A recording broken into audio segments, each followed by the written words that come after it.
ಸಂಸದ ಪ್ರಜ್ವಲ್ ರೇವಣ್ಣ ವಿರುದ್ಧ ಈಗ ಮತ್ತೊಂದು ಕೇಸ್ ದಾಖಲಾಗಿದೆ.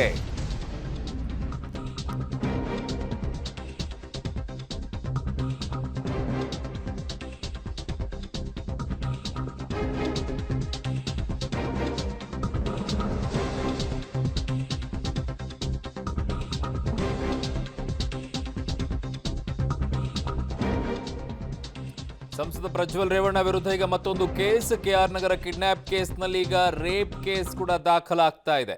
ಚನ್ನರಾಯಪಟ್ಟಣದ ಗನ್ನಿಕಡ ತೋಟದ ಮನೆಯಲ್ಲಿ ಸ್ಥಳ ಮಹಜರನ್ನ ಪೊಲೀಸರು ಮಾಡಿದ್ದಾರೆ. ಎಸ್ಐಟಿ ಟೀಮ್ ಸಂತ್ರಸ್ತೆಯನ್ನ ಕರೆದೊಯ್ದು ಎಸ್ಐಟಿ ಅಧಿಕಾರಿಗಳು ಪಂಚನಾಮೆಯನ್ನ ಮಾಡಿದ್ದಾರೆ.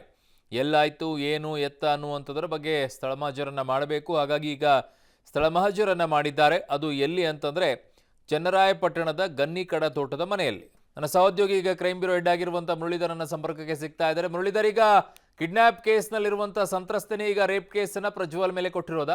ಅರುಣ್, ಏನಂದ್ರೆ ಆ ಬಗ್ಗೆ ಇನ್ನೂ ಕೂಡ ಸ್ಪಷ್ಟತೆಗಳನ್ನು ಕೊಟ್ಟಿಲ್ಲ. ಯಾಕಂದ್ರೆ ಈಗಾಗಲೇ ಪ್ರಜ್ವಲ್ ರೇವಣ್ಣ ವಿರುದ್ಧ 2 ಅತ್ಯಾಚಾರ ಪ್ರಕರಣಗಳು ದಾಖಲಾಗಿತ್ತು. ಈಗ ಮತ್ತೊಂದು 3ನೇ ಅತ್ಯಾಚಾರ ಪ್ರಕರಣ ಈಗ ದಾಖಲಾಗ್ತಾ ಇದೆ. ಬಹುತೇಕ ಇವತ್ತು ಸಂಜೆ ಒಳಗಡೆ FIR ಕೂಡ ದಾಖಲನ್ನ ಮಾಡ್ತಾರೆ ಅನ್ನೋದ್ರ ಬಗ್ಗೆ ಈಗ ಮಾಹಿತಿಗಳು ಸಿಗ್ತಾ ಇರೋಂಥದ್ದು. ಅಂದ್ರೆ ಪ್ರಜ್ವಲ್ ರೇವಣ್ಣ ವಿರುದ್ಧ ಈ ರೀತಿಯಲ್ಲಿ ಸಾಕಷ್ಟು ಆರೋಪಗಳು ಕೇಳಿಬರ್ತಾ ಇದ್ದಾವೆ. ಜೊತೆಗೆ ಸಾಕಷ್ಟು ಸಂತ್ರಸ್ತೆಯರು ಕೂಡ ಪೊಲೀಸರ ಮುಂದೆ ಬಂದು ಹೇಳಿಕೆಗಳನ್ನ ಕೊಡ್ತಾ ಇರೋಂಥದ್ದು. ಅದರಲ್ಲಿ ಯಾರು ಜನಿಯನಾಗಿ ಇದು ಮಾಹಿತಿಗಳನ್ನು ಕೊಡ್ತಾ ಇದ್ದಾರೆ, ಅವರ ಮಾಹಿತಿಗಳನ್ನು ಕಲೆ ಹಾಕ್ತಾ ಇದ್ದಾರೆ. ಜೊತೆಗೆ ಅವರ ಜೊತೆಯಲ್ಲಿ ಇರುವಂತಹ ಹೇಳಿಕೆಗಳೇನಿತ್ತು ಆ ಹೇಳಿಕೆಗಳನ್ನು ದಾಖಲು ಮಾಡಿಕೊಂಡು ಅದಾದ ಬಳಿಕ ಅತ್ಯಾಚಾರ ಪ್ರಕರಣವನ್ನು ದಾಖಲು ಮಾಡುವಂಥ ಪ್ರಯತ್ನಗಳನ್ನ ಈಗ SIT ಅಧಿಕಾರಿಗಳು ಮಾಡ್ತಾ ಇರೋಂಥದ್ದು.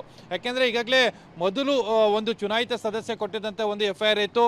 ಅದಾದ ನಂತರ ಮತ್ತೊಂದು FIR ಆಗಿರೋಂಥದ್ದು, ಅಂದು ಎರಡನೇದು ಕೂಡ ಅತ್ಯಾಚಾರ ಪ್ರಕರಣದ FIR ಆಗಿರೋಂಥದ್ದು. ಮತ್ತೀಗ 3ನೇ ಪ್ರಕರಣ, ಅಂದ್ರೆ 3ನೇ ಪ್ರಕರಣವನ್ನು ಇವತ್ತು ಸಂಜೆ ಒಳಗಡೆ ಮತ್ತೊಂದು FIR ಅನ್ನ ಮಾಡ್ತಾರೆ ಅನ್ನೋದ್ರ ಬಗ್ಗೆ ಈಗ ಮಾಹಿತಿಗಳು ಸಿಗ್ತಾ ಇದಾವೆ. ಒಟ್ಟು ಈಗ ಪ್ರಜ್ವಲ್ ರೇವಣ್ಣ ಅವರ ವಿರುದ್ಧ 3 ಅತ್ಯಾಚಾರ ಪ್ರಕರಣ, 1 ಲೈಂಗಿಕ ದೌರ್ಜನ್ಯ ಪ್ರಕರಣ, ಅಂದ್ರೆ ಇಡೀ ಕುಟುಂಬದ ವಿರುದ್ಧ 5 ಪ್ರಕರಣಗಳು ಈಗ ದಾಖಲಾಗ್ತಾ ಇರೋಂಥದ್ದು. ಯಾಕೆಂದ್ರೆ ಒಂದು ಕಿಡ್ನಾಪ್ ಪ್ರಕರಣ ಇರ್ಬೋದು, ಒಂದು ಲೈಂಗಿಕ ದೌರ್ಜನ್ಯ ಪ್ರಕರಣ ಇರ್ಬೋದು, ಪ್ರಜ್ವಲ್ ರೇವಣ್ಣ ವಿರುದ್ಧ ಇರೋಂತಹ 3 ಅತ್ಯಾಚಾರ ಪ್ರಕರಣಗಳಿರ್ಬೋದು, ಇವೆಲ್ಲ ಕೂಡ ಈಗ ದಾಖಲಾಗ್ತಾ ಇದಾವೆ. SIT ಅಧಿಕಾರಿಗಳು ಈ ಬಗ್ಗೆ ತನಿಖೆಯನ್ನ ಮುಂದುವರಿಸ್ತಾ ಇರೋಂಥದ್ದು. ಅರುಣ್.